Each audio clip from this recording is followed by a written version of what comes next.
तिकडे कोकणातील महत्त्वाचा सण असलेल्या शिमगोत्सवाला सुरुवात झाली आहे। शिमगोत्सवात फाग पंचमीला होळी उभारून विधिवत पूजन करून या शिमगोत्सवाला सुरुवात झाली आहे। तसंच ग्रामदेवतांच्या पालख्या सजवण्यासाठी त्याचबरोबर देवांना रूपे लावण्यासाठी ग्रामस्थांची लगबग सुरू झाली आहे। रत्नागिरी शहरानजीकच्या मिरजोळे इथल्या ग्रामदैवत श्री कालिका देवीच्या पालखीला सजवून देवांना रूपे लावण्याचा कार्यक्रम मोठ्या भक्तिपूर्ण आणि उत्साहाच्या वातावरणात पार पडलाय।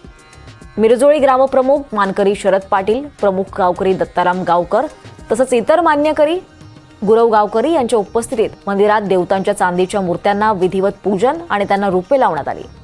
मूर्तींना अंघोळ घालून विविध सुवर्ण आणि चांदीच्या दागिन्यांनी सजवण्यात आलं। पालख्यांमध्ये नववस्त्रांचा साज देखील चढवला गेला।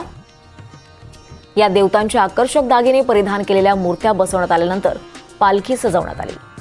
सर्व ग्रामस्थ गाव समृद्धी ग्रामस्थांचा एकोपा आणण्यासाठी गारहाण घालून पालखीला देवाच्या सहाणेवर विराजमान करण्यात आलाय। अशा भक्तिमय वातावरणात कोकणातील शिमगोत्सवाला खऱ्या अर्थानं सुरुवात झाली आहे।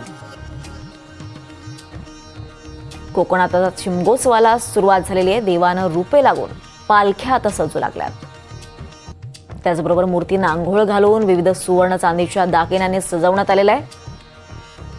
पालख्यांमध्ये नववस्त्रांचा साज देखील चढवला गेलेला आहे।